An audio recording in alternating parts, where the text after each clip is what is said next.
Bab 206. Keputusan yang dibuat Xiao Chen sangat mungkin menyebabkan dia tetap berada di dunia bawah tanah ini selamanya. Dia tidak bisa tidak berhati-hati. The Scarlet Crown Snake semakin dekat dengan cahaya mengalir marigold.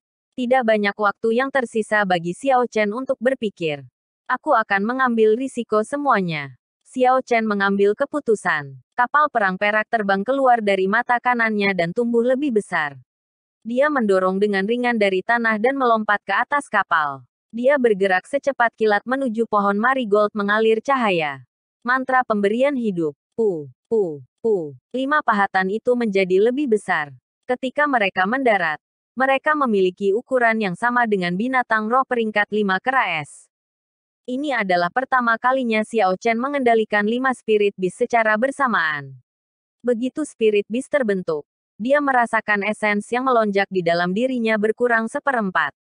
Dia merasa terpesona untuk sementara waktu dan sedikit pusing. Sepertinya sebelum Purple Thunder Divine Incantation maju ke lapisan keempat, akan sulit untuk mengendalikan 5 beast spirit pada saat yang sama, kata Xiao Chen sambil menenangkan diri. Tidak ada waktu untuk berpikir. 5 kera es tidak akan bisa menahan ular mahkota merah untuk waktu yang lama. Xiao Chen melompat dari haluan. Dengan cepat menuju pohon marigold mengalir cahaya di tanah. Angin bersiul di telinga Xiao Chen saat dia berpikir terus-menerus. Lebih cepat. Lebih cepat. Bergerak sedikit lebih cepat. Xiao Chen belum pernah merasakan kejatuhannya ke tanah yang begitu lama. Dalam sekejap, seekor kera es ditelan oleh Scarlet Crown Snake. Sua. Si ular mahkota merah mengayunkan ekornya. Kekuatan besar yang diusung ekor itu menghancurkan 2 kera es menjadi serpihan kayu. 3 detik lagi sebelum aku mendarat, pikir Xiao Chen dengan cemas. Jika dia tidak bisa mendarat sebelum kera es dihancurkan, dia akan menjadi bebek yang sedang duduk. Dia tidak bisa melakukan apapun di udara. Peringkat 5 Spirit Beast tidak ada apa-apanya di depan Scarlet Crown Snake. Meskipun terluka parah, ia dapat dengan mudah membunuh kera es dalam satu serangan. Situasi saat ini sangat berbahaya. Pada saat percikan terbang, Xiao Chen terus membuat segel tangan. Dia meraung keras. Kera es peringkat 5. Meledak. Ledakan. Kedua kera es peringkat 5 menyerap es di sekitarnya yang dikaitkan dengan energi spiritual dengan panik. Motif cahaya dingin muncul di udara segera setelah Xiao Chen berbicara. Kakak, ada 2 suara berderak. Seperti es pecah. Suhu udara turun beberapa ratus derajat.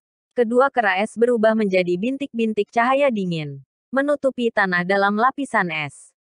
Tubuh besar Scarlet Crown Snake langsung tertutupi oleh ki dingin. Tubuhnya yang besar segera berubah menjadi gunung es yang tidak bergerak dan beku. Kedua kera es menghabiskan energi Xiao Chen ketika mereka menghancurkan diri sendiri. Dia menelan pil pengembalian ki saat dia mengambil kesempatan untuk mendarat dengan kuat di tanah. Bunga cahaya mengalir yang bersinar sama berkilau seperti emas. Saat dia semakin dekat, aroma yang kuat menyerang hidungnya. Itu menyegarkan untuk Xiao Chen. Itu membuat hatinya yang cemas merasa jauh lebih baik. Karena aku mencoba, aku harus bermain besar. Ketika Xiao Chen berdiri di depan bunga cahaya yang mengalir, ia menjadi ambisius. Satu bunga cahaya yang mengalir bukanlah apa-apa. Bagaimana jika dia bisa membawa seluruh pohon marigold mengalir cahaya? Hanya dengan melakukan itu risikonya akan sepadan. Xiao Chen mengeluarkan Lunar Shadow Saber dari Universe Ring dan memotong pohon marigold yang mengalir. Ini adalah harta alam kelas immortal. Selama tidak berakar, itu bisa tumbuh lagi.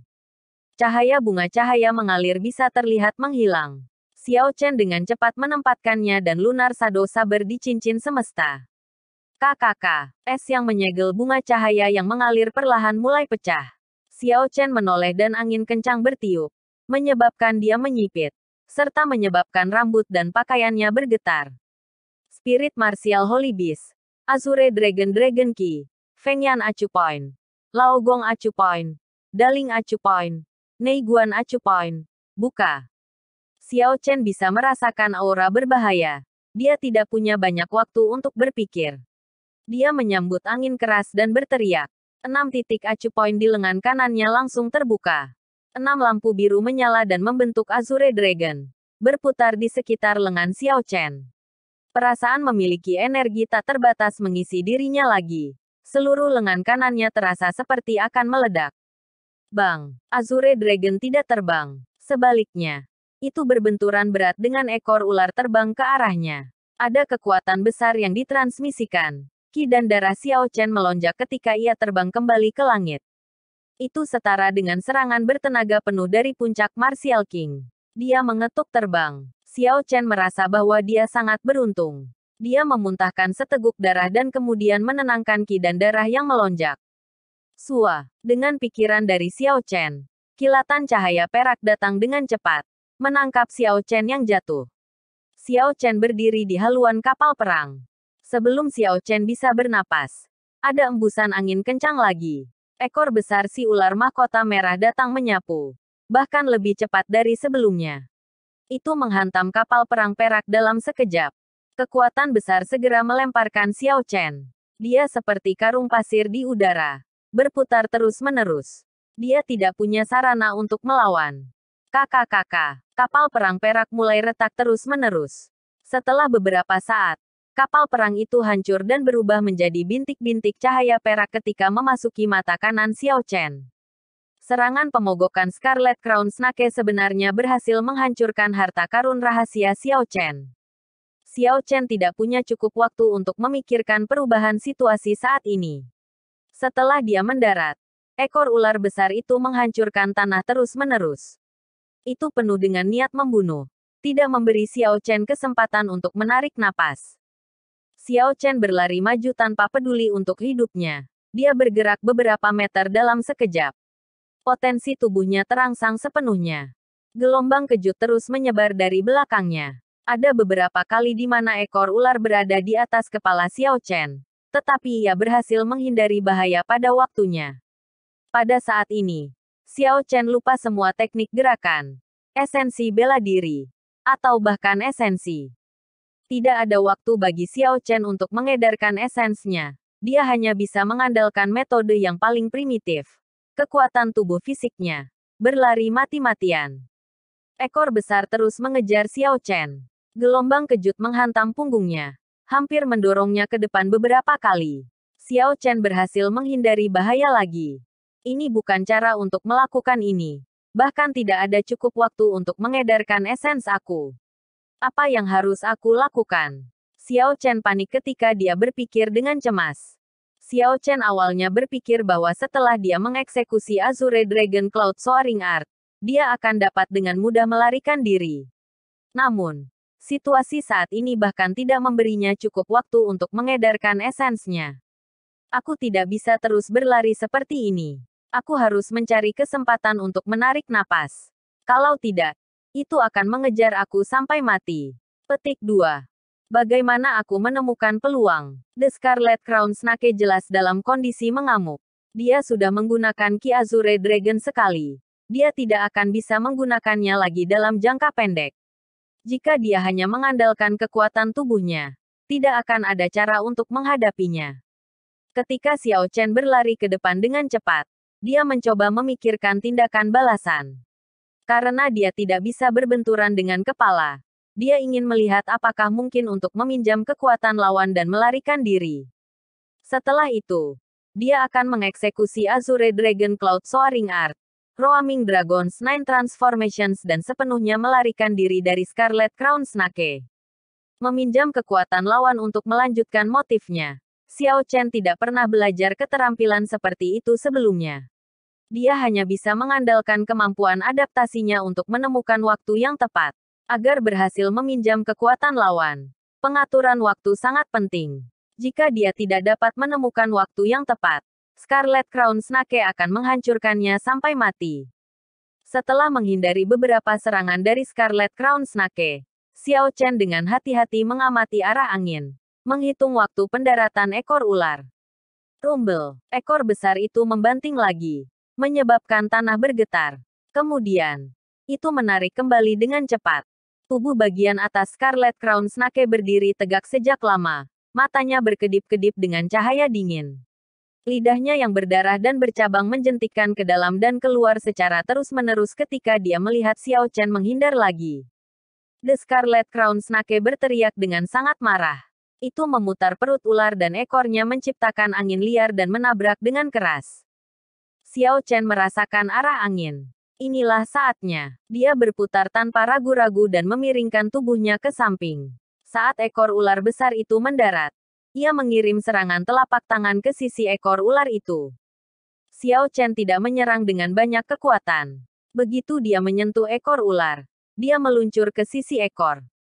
Tubuh Xiao Chen terbang menuju sisi ke kanan. Dia merasakan sukacita. Dia berhasil. Meskipun sebagian kecil dari kekuatan itu tidak hilang, itu masih sangat mengerikan. Namun, itu berada dalam kisaran yang bisa dia tahan. Xiao Chen tersenyum lembut saat dia meraih peluang itu. Dia segera mengeksekusi teknik tingkat tinggi Azure Dragon Cloud Soaring Art, 9 transformasi Roaming Dragon. Seketika, 9 gambar dirinya muncul di udara. Ketika 9 gambar bergabung bersama dan mendarat, Xiao Chen sudah melarikan diri jauh. Papa, ketika Scarlet Crown Snake melihat Xiao Chen melarikan diri dari tepat di bawah hidungnya, ekor ular besarnya menghancurkan tanah. Tubuhnya yang besar menjulang ke udara, menutupi langit. Sama sekali tidak lambat. Xiao Chen berbalik untuk melihat dan melihat mulut besar di atas kepalanya. Lidah bercabang merah bersinar dengan cahaya dingin. Gua yang gelap sepertinya akan menelan Xiao Chen di saat berikutnya. Senyum tipis muncul di wajah Xiao Chen saat dia berhenti. Alih-alih panik, dia lebih senang. Setelah mengejar aku begitu lama, kamu menyerahkan diri kepada aku sehingga aku bisa membuat kamu menderita. Purple Thunder True Fire. Tembak. Sebuah nyala api menyala terus-menerus di mata kanan Xiao Chen. Setelah beberapa saat, itu berubah menjadi naga yang menyala. Menembak dari mata kanannya pada ular mahkota merah. Boom! Instan naga yang menyala itu masuk ke gua. Tubuh Scarlet Crown Snake bergetar, berguling-guling di tanah. Xiao Chen mengabaikannya dan memanfaatkan kesempatan ini untuk bergegas menuju keluarnya dunia bawah tanah ini. Dia tahu api ini tidak akan bisa membunuhnya. 1 jam kemudian, Xiao Chen merasakan jalan keluar ke dunia bawah tanah. Ketika dia tiba di gua yang gelap gulita, dia masuk tanpa ragu-ragu. Ketika Xiao Chen melewatinya, dia merasa terpesona seperti pertama kali dia melakukannya. Kali ini, Xiao Chen memperhatikannya. Jelas bahwa ketika dia merasakan perasaan yang menyilaukan itu, rasanya seperti dia melangkah ke dunia lain. Ketika dia menoleh, dia melihat pemandangan yang tidak pasti. Tidak ada apapun di belakangnya. Itu hanya gelap gulita. Tidak ada yang bisa dilihat. Xiao Chen sangat terpana. Matanya terbuka lebar dan mulutnya terbuka. Dia bergumam. Bagaimana mungkin? Aku jelas-jelas baru saja keluar dari tempat itu. Bagaimana itu bisa hilang? Petik 2. Xiao Chen berlari ke depan dengan panik. Dia tidak berani percaya apa yang terjadi. Tak lama, dia berjalan ke sisi gua. Selain dari tanah, tidak ada apapun di sana. Mungkinkah apa yang aku alami dalam sebulan terakhir ini palsu? Xiao Chen menggosok dahinya. Dia berkata dengan bingung. Semuanya hanya mimpi. Xiao Chen hanya tenang perlahan setelah dia mengeluarkan marigold mengalir cahaya dari cincin semesta. Kekuatannya masih ada dan batu roh kelas medial di cincinnya masih ada di sana. Bab 207. Ini membuktikan bahwa dunia bawah tanah ada. Xiao Chen berpikir dengan hati-hati tentang perbedaan dalam situasinya ketika dia pertama kali tiba di sini dan sekarang. Pasti ada perubahan dalam situasi yang menciptakan skenario ini. Setelah beberapa saat, bola lampu menyala di benaknya. Dia berkata, ketika aku pertama kali datang ke sini, tidak ada energi spiritual di tubuh aku. Sekarang, seluruh tubuh aku dipenuhi dengan energi spiritual. Ini perbedaan terbesar. Petik 2. Dunia bawah tanah ini haruslah sebuah dunia kecil yang diciptakan oleh senior sebelumnya. Hanya setelah seseorang memasuki dunia sage dan menjadi satu dengan alam yang bisa mereka masuki. Entah itu atau mereka harus menjadi orang biasa yang sama sekali tidak memiliki energi spiritual. Selain itu, sangat mungkin ranah kecil ini diciptakan oleh pendiri Paviliun Sabat Surgawi, Kaisar Sabre. Secara kebetulan, Xiao Chen secara tidak sengaja menerobos masuk. Jika dia tidak kehilangan semua esensinya dan hanyut ke sungai, mustahil untuk mencapai tempat ini. Semua faktor ini tidak bisa dilewatkan. Ini mungkin apa yang orang sebut takdir. Memikirkannya, itu sedikit disayangkan. Dia awalnya berpikir untuk datang ke dunia bawah tanah ini untuk mencarinya secara menyeluruh setelah dia menemukan kesempatan untuk melakukannya di masa depan. Sepertinya dia tidak akan bisa masuk lagi sampai dia menjadi Martial Sage. Xiao Chen menggelengkan kepalanya dan mengingat kembali pikirannya. Karena dia sudah keluar, tidak perlu memikirkan masalah ini. Apa yang perlu dia pikirkan adalah bagaimana kembali ke Heaven Sabre Pavilion. Ketika Xiao Chen tiba di tepi sungai tempat dia memanjat dengan sedih, dia berhenti. Pemandangan hari itu masih jelas di benaknya. Xiao Chen terluka parah dan esensinya hilang. Arus bawahnya kuat dan staminanya hampir habis. Masing-masing keadaan ini sangat berbahaya. Namun, semua hal ini terjadi padanya pada saat yang bersamaan. Namun, dia tidak kehilangan harapan. Dia akhirnya berhasil memanjat keluar. Ada banyak hal penting yang masih belum ia lakukan. Dia tidak bisa mati lebih awal. Xiao Chen belum melepaskan Ao Jiao dari Lunar Shadow Saber. Dia belum berurusan dengan klan bangsawan di Provinsi Dongming. Dia masih belum tahu mengapa dia diusir dari klan Xiao. Ada terlalu banyak musuh yang belum dikalahkan Xiao Chen. Dia belum benar-benar melangkah ke dunia pembudidaya sejauh ini. Di jalur martial cultivation. Akan sangat disayangkan jika dia meninggal saat dia masih di garis start. Ketika dia melihat bayangannya di air, dia ingat sesuatu. Dia harus mengubah penampilannya kembali. Jika tidak, tidak ada yang akan mengenalinya. Xiao Chen mengeksekusi mantra Sape Shifting. Tiba-tiba, wajahnya berubah buram. Dia mengingat penampilan Ye Chen di benaknya. Selanjutnya, tulang wajahnya mulai berubah dengan cepat. Wajah agak biasa Ye Chen muncul di permukaan air. Wajah Xiao Chen yang awalnya tampan dan aura yang tajam benar-benar berubah. Xiao Chen tersenyum puas ketika dia melihat permukaan air. Dia melompat ringan dan mendarat di permukaan air dan berdiri di sana. Dia berjalan di permukaan air, menuju hulu. Jika dia ingin kembali, tidak ada jalan lain selain kembali ke cara dia datang. Gagasan yang dimiliki Xiao Chen adalah untuk menelusuri kembali langkahnya ke tempat mereka menekan Raja Iblis. Begitu dia menemukan Ye Wen, dia akan bisa pergi. Xiao Chen menginjak air dengan ringan. Berjalan di atasnya seolah itu tanah yang kokoh. Dia berlari maju dengan kecepatan yang sangat cepat. Setelah beberapa saat, sebuah dinding muncul di depan Xiao Chen. Namun, sungai di bawahnya mengalir di bawah tembok. Putong, karena sungai dapat mengalir di bawah dinding. Ini menunjukkan bahwa harus ada jalan keluar di depan. Xiao Chen berhenti menggunakan teknik gerakannya. Dia memasuki sungai dan berenang ke hulu. Setelah dia berenang untuk waktu yang lama, Xiao Chen merasakan dinding di atas kepalanya menghilang. Dia melayang kembali ke atas dan kembali berjalan di permukaan air. Setelah berjalan cukup lama, ia mendapati bahwa sungai itu hanyalah anak sungai. Semakin dia berjalan, semakin mengejutkan Xiao Chen. Ada banyak anak sungai di sungai ini dan mereka meliputi wilayah yang luas.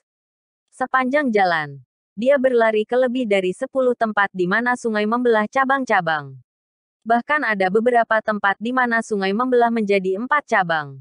Kemudian sungai mengalir di bawah tanah. Untunglah hanya ada satu sumber. Yang harus dilakukan Xiao Chen adalah terus berenang di hulu dan dia akan menemukan gua tempat Raja Field tertekan. 2 hari kemudian, Xiao Chen merasakan perasaan yang familiar sebelum dia melayang ke permukaan air di bagian tertentu dari sungai. Ini karena bau busuk mayat di air belum menyebar bahkan sekarang. Akhirnya menemukan jalan keluar. Tepat ketika Xiao Chen melayang ke atas air, dia melihat Ye Wen duduk di meja kayu di tepi sungai. Ye Chen menatap Xiao Chen dengan senyum lembut. 1. Xiao Chen agak terpana. Dia tidak berharap bertemu orang ini begitu dia tiba. Dia menggunakan esensnya untuk menguapkan semua air padanya. Segera, uap panas datang dari tubuhnya. Xiao Chen menjauh dari air. Perlahan bergerak menjauh dari awan uap. Semua air benar-benar menguap dari tubuhnya dan pakaiannya dikeringkan. Ye Wen melihat semua yang terjadi dan tatapan aneh muncul di matanya. Dia menuangkan secangkir anggur untuk Xiao Chen dan tersenyum. Sepertinya kamu mengalami pertemuan yang ajaib. Kultivasi kamu tidak lumpuh. Kamu bahkan maju dalam kultivasi kamu. Aku tidak bisa sepenuhnya melihat kamu. Petik 2.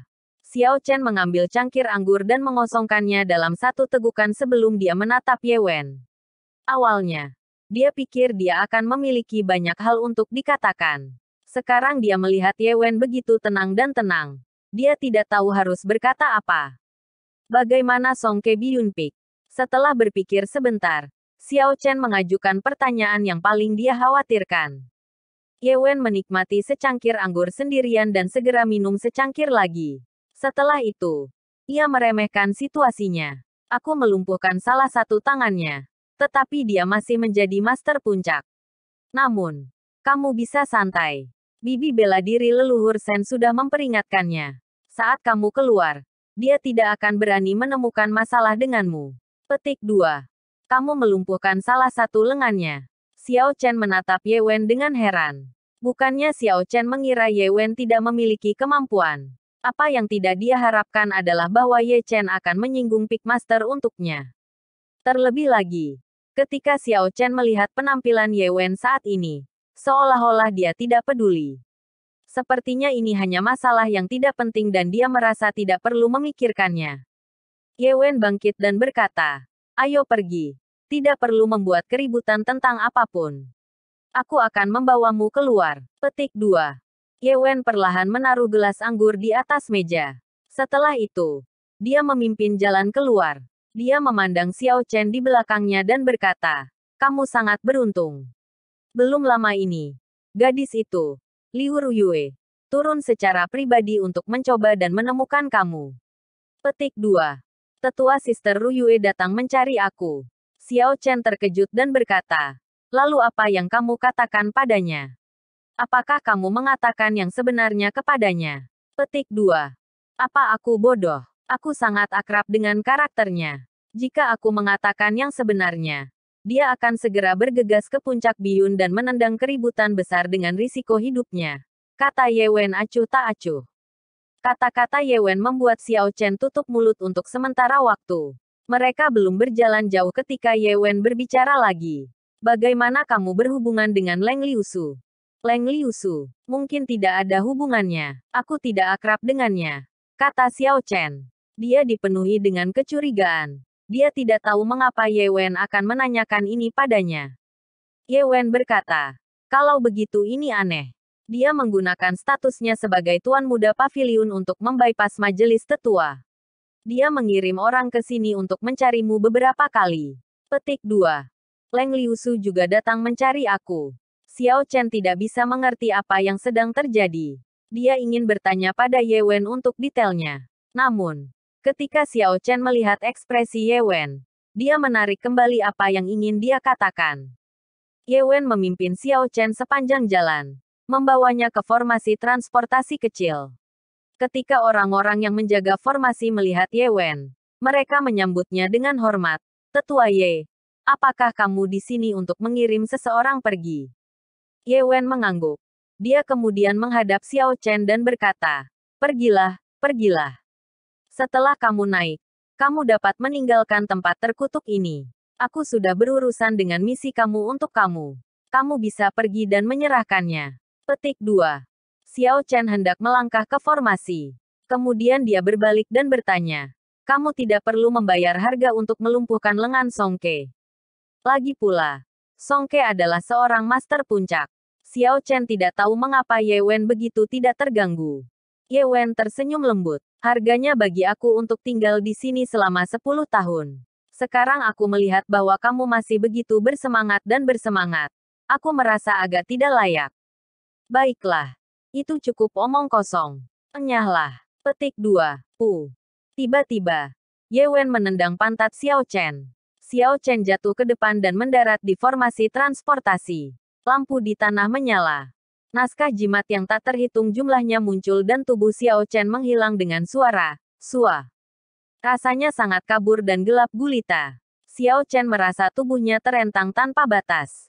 Kemudian, motif cahaya muncul. Setelah beberapa saat, dia mendapatkan kembali kendali atas tubuhnya. "Di mana ini?" Xiao Chen melihat sekelilingnya. Dia menemukan bahwa dia berada di sebuah ruangan kecil. Tidak ada tanda-tanda formasi di tanah. Itu kemungkinan merupakan formasi transportasi satu arah. Xiao Chen mendorong pintu terbuka dan berjalan keluar. Dia segera melihat konter di aula kontribusi. Ketika orang tua di belakang meja melihat Xiao Chen, dia agak terkejut. Pria tua itu melambaikan tangannya dan tanda kayu yang tergantung di pinggang Xiao Chen terbang dengan cepat ke telapak tangannya. Kembali ke aula kontribusi. Pria tua itu melihat nomor seri pada token kayu saat dia tersenyum lembut pada Xiao Chen. Ye Chen, selamat telah menyelesaikan misi. Inilah poin kontribusi kamu. Petik 2. Orang tua itu mengambil beberapa koin tembaga hitam dari bawah meja dan menyerahkannya kepada Xiao Chen. Hitung. Ye Wen memberimu evaluasi yang luar biasa. Ada total 1000 poin kontribusi. Xiao Chen menerima koin tembaga hitam ini. Ada total 10. Mereka benar-benar hitam. Mereka melingkar dengan lubang persegi di tengah. Ada untaian aneh dari Qi yang terkandung di dalamnya juga. Tidak ada cara untuk meniru ini.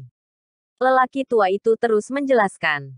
Koin kontribusi datang dalam 3 warna. Yang putih mewakili 1 poin kontribusi. Yang merah mewakili 10 poin kontribusi. Dan yang putih mewakili 100 poin kontribusi. Petik 2. Xiao Chen telah hidup di dunia bawah tanah selama hampir 2 bulan.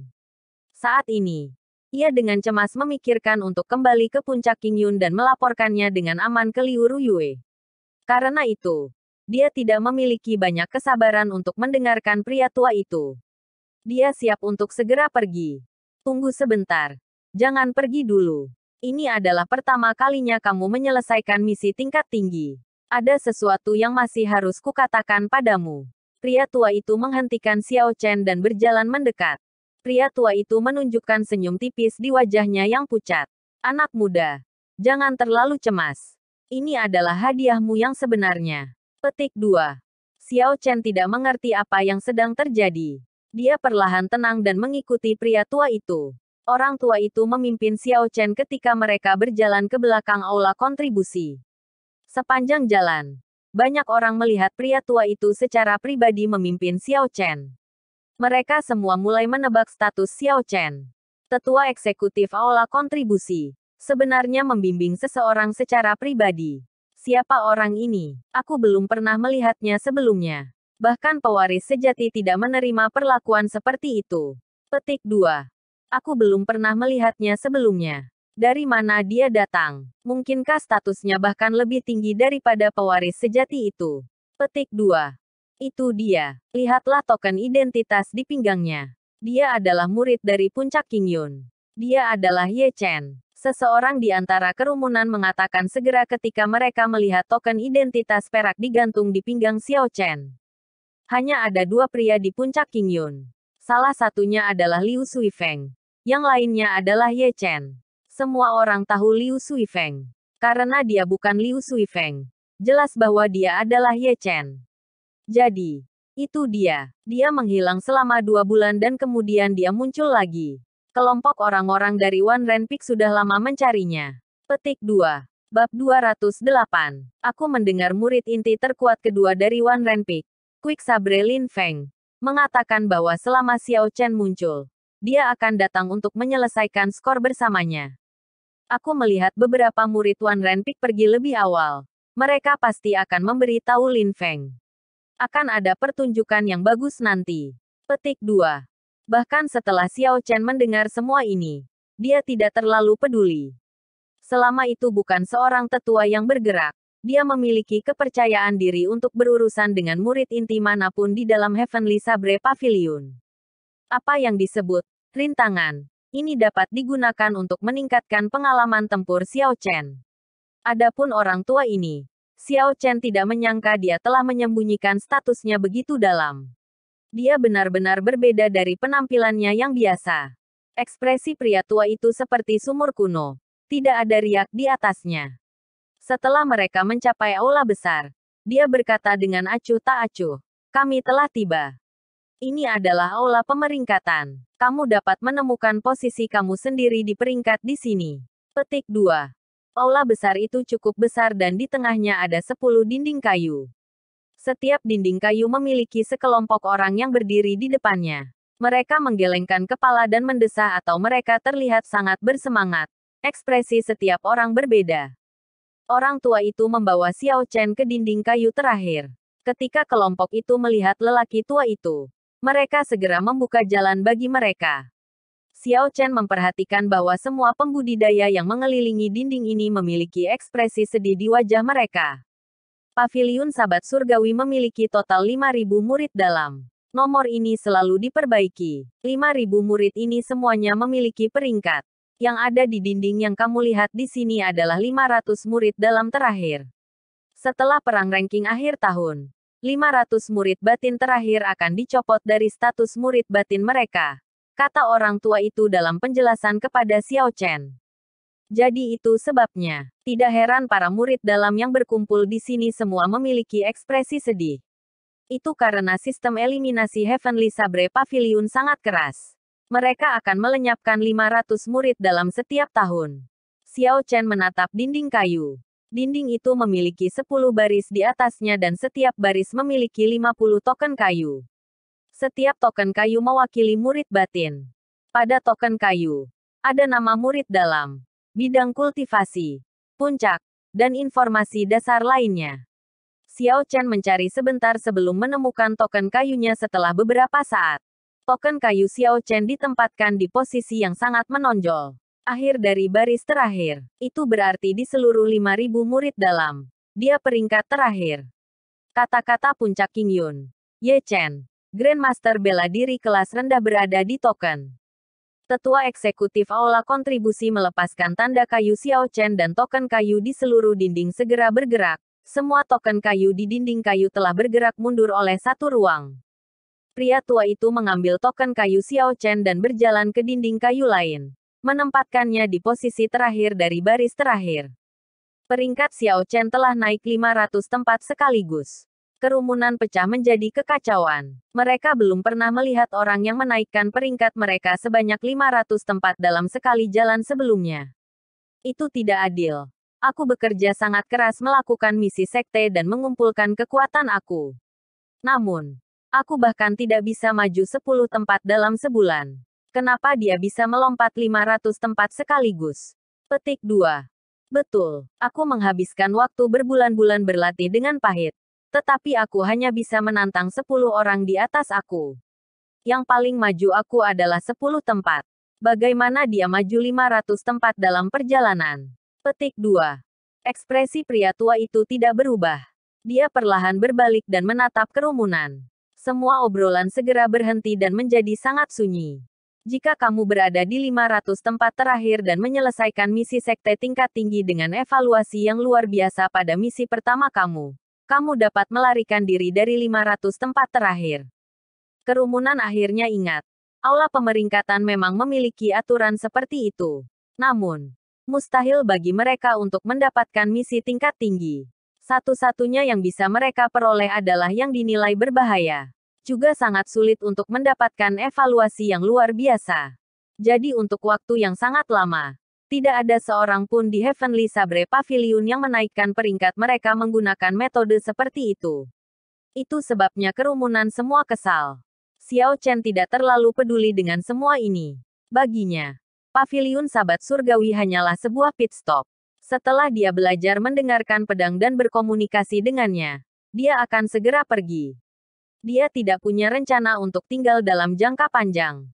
Benua Tianwu sangat besar dan penglihatan Xiao Chen ditetapkan pada skala benua sejak lama. Mungkin, Heavenly Sabre Pavilion adalah kekuatan yang sangat kuat di bangsa Qin besar. Namun, dalam perspektif seluruh benua, atau bahkan seluruh dunia, di luar benua Tianwu, masih ada lautan yang tak terbatas.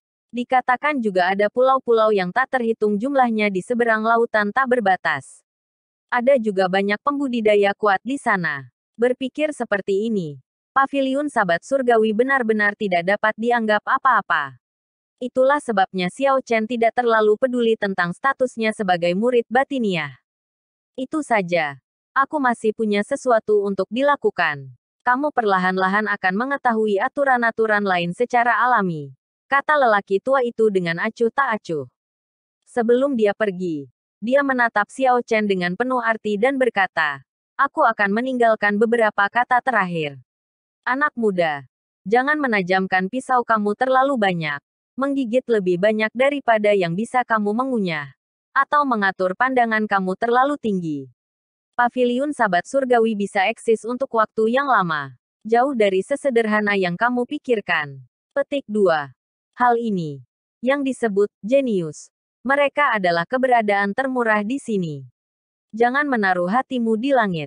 Tenang. Berbaur. Lihatlah gunung ini dengan hati-hati. Jauh lebih indah dari yang kamu bayangkan. Xiao Chen mengungkapkan ekspresi yang sangat terkejut. Orang tua ini hanya memberinya peringatan biasa. Namun seolah-olah dia melihat melalui pikirannya. Kata-kata pria tua itu membuat Xiao Chen berpikir. Jangan menaruh hatimu di langit. Tenang. Berbaur. Apakah dia mengatakan aku terlalu sombong? Tidak masalah. Mari kita lihat situasinya terlebih dahulu. Karena Xiao Chen sudah ada di sini. Dia tidak berencana untuk segera pergi. Setiap perjalanan dimulai dengan satu langkah. Xiao Chen berjalan ke dinding pertama. 500 murid dalam di Heavenly Sabre Pavilion peringkat di sini. Dinding kayu tampak mirip dengan dinding kayu lainnya. Ada juga 10 baris 50 orang. Namun, bagian belakang tembok itu berbeda. Ada lapisan emas yang dicat di bagian belakang. Tampaknya memiliki tujuan untuk menghormati mereka. Namun, 500 teratas memang pantas mendapatkan kejayaan ini. Ketika seseorang melihat nama mereka di atasnya, mereka akan merasa bangga ketika mereka membicarakannya. Bertahan hidup yang paling cocok. Itu adalah mekanisme persaingan yang sangat bagus. Ini adalah metode yang cukup bagus untuk mempertahankan orang-orang berbakat. Xiao Chen sedikit mengagumi sistem peringkat ini. Mendongak. Nama-nama 10 orang teratas adalah merah, seperti darah. Mereka menonjol dari kekacauan kata-kata hitam. Apa yang membuat Xiao Chen terkejut adalah bahwa 10 orang ini bukanlah murid inti dari Heavenly Sabre Pavilion. Xiao Chen tidak tahu dari mana asal mereka atau dari mana kultivasi mereka. Satu-satunya informasi di sana adalah nama mereka. Mereka terdaftar sebagai tidak dikenal. Tampaknya sangat misterius. Mungkinkah para murid terkuat di Pavilion Sabat Surgawi bukanlah pewaris sejati? Xiao Chen berpikir sendiri. Dia dengan hati-hati terus mencari dan dia akhirnya menemukan pewaris sejati pertama setelah tempat ke-50. Pewaris sejati Wan Renpik. Wang Qinian. Dia adalah Saint Martial kelas rendah. Bahkan pewaris sejati terkuat hanya di peringkat pada tahun 50-an. Ketika dia memikirkannya, Xiao Chen memutuskan untuk mencari tahu peringkat yang disebut saber cepat Lin Feng. Xiao Chen terus mencari dan akhirnya melihat nama Lin Feng di baris ketiga. Murid inti Wan Renpik. Seorang martial saint kelas tinggi. Murid inti terkuat kedua di Wan Renpik hanya berperingkat sekitar 100. Bagaimana peringkatnya diputuskan di dinding kayu? Mengapa rasanya tidak akurat? Xiao Chen mulai merasa ragu. Ye Chen. Seseorang di belakang Xiao Chen memanggil namanya tepat saat dia tenggelam dalam pikirannya. Ketika dia berbalik, dia menemukan itu adalah Ma Chen. Orang yang pergi untuk melakukan misi di tambang roh dengannya. Ketika Ma Chen melihat Xiao Chen berbalik, dia berjalan dengan gembira. Dia berkata, "Itu benar-benar kamu. Saudara muda Ye Chen. Aku belum melihat kamu lebih dari sebulan. Aku pikir sesuatu telah terjadi pada kamu." Petik 2. Ketika Xiao Chen melihatnya, dia merasa sedikit minta maaf. Dia menjelaskan kepadanya mengapa dia dipaksa untuk membuatnya pingsan hari itu dan bahwa dia tidak memiliki niat jahat untuk melakukannya. Ma Chen mengibaskannya dan berkata, "Tidak perlu menyebutkannya. Aku mengerti situasinya. Omong-omong, betapa kuatnya dukungan yang kamu miliki. Master Pavilion Muda secara pribadi mengirim seseorang ke bawah untuk mencari kamu." Petik 2. Xiao Chen merasa itu aneh. Dia bertanya, "Kamu tahu tentang masalah ini? Apakah ada orang lain yang tahu tentang itu?" Petik 2. Ma Chen menggelengkan kepalanya. "Seharusnya tidak ada orang lain. Aku baru muncul sekitar setengah bulan yang lalu. Aku tidak tahu apa yang terjadi di tambang roh. Aku terisolasi untuk waktu yang lama." Petik 2. Mereka berdua terus mengobrol sebentar dan Xiao Chen mengerti sedikit tentang apa yang terjadi setelah dia pergi. Peristiwa di tambang roh tidak tersebar. Segala sesuatu di paviliun Sabat Surgawi berjalan seperti biasa. Tidak ada seorang pun di luar yang tahu bahwa sebulan yang lalu, sebuah peristiwa mengejutkan telah terjadi di bawah tanah, yang mungkin berpotensi menjadi ancaman bagi seluruh paviliun Sabat Surgawi. Tiba-tiba, terpikir oleh Xiao Chen, Ma Chen telah berada di paviliun Sabar Surgawi lebih lama daripada dia. Dia harus tahu apa yang terjadi dengan peringkat. Jadi dia bertanya tentang keraguannya. Ma Chen tertawa sebentar sebelum menjawab. Itu sangat normal. Para pewaris sejati dari 7 puncak agung diwariskan ke garis keturunan Master Puncak.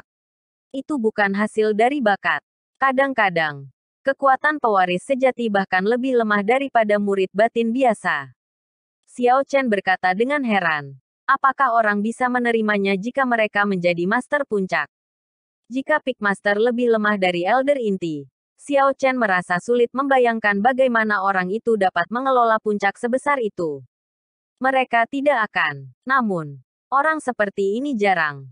Selain itu, setiap puncak memiliki metode pewarisannya sendiri. Guru puncak lama selalu bisa meneruskan kultivasi mereka kepada pewaris mereka sebelum mereka mati. Ma Chen terus menjelaskan. Adapun 10 orang teratas. Mereka benar-benar 10 orang terkuat. Mereka sering berlatih di luar dan jarang kembali. Jadi itu normal untuk tidak mengetahui bidang kultivasi mereka. Aku pernah melihat mereka sebelumnya di perang ranking tahun lalu. 10 orang ini sangat kuat. Reputasi mereka memang layak. Beberapa dari mereka mampu menyerang lawan dari beberapa level budidaya di atas mereka. Lebih jauh, cara mereka berkultivasi berbeda dari murid-murid dalam biasa. Mereka semua berbondong-bondong ke kemah sabar ilahi. Petik 2. Jadi itu sebabnya orang tua itu mengatakan kepada Xiao Chen bahwa paviliun sabar surgawi tidak kurang jenius. Jika 20 orang teratas semua seperti Mama menggambarkan mereka, maka kata-kata orang tua itu tidak akan dibesar-besarkan sama sekali. Siapa yang bisa lebih jenius daripada orang yang bisa melampaui bidang kultivasi dan mengalahkan lawan mereka? Setelah Ma Chen menjawab pertanyaan Xiao Chen, ia terus menjelaskan kepadanya situasi perubahan peringkat. Selain melakukan pelatihan atau misi, seseorang juga bisa menantang orang pada baris yang sama untuk mengubah peringkat mereka.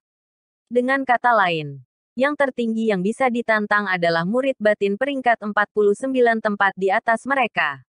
Setiap orang memiliki hak untuk menantang satu orang setiap bulan. Orang yang ditantang bisa menolaknya. Namun, pada tanggal 15 setiap bulan, jika seseorang mengeluarkan tantangan kepada kamu pada hari ini, kamu harus menerimanya. Kalau tidak, itu akan dianggap sebagai kehilangan dan itu secara otomatis akan dianggap sebagai kerugian. Tentu saja, faktor yang paling penting adalah perang ranking setahun sekali, akhir tahun. Pada saat itu, seluruh paviliun Sabat Surgawi akan melakukan perang besar di antara para murid batin. Semua poin yang dikumpulkan dalam perang adalah faktor penting dalam menentukan peringkat. Secara alami, peringkat awal kamu juga penting, seperti poin yang telah kamu peroleh. Namun, jika seseorang berada di peringkat terlalu jauh di belakang, itu akan sia-sia pada akhirnya.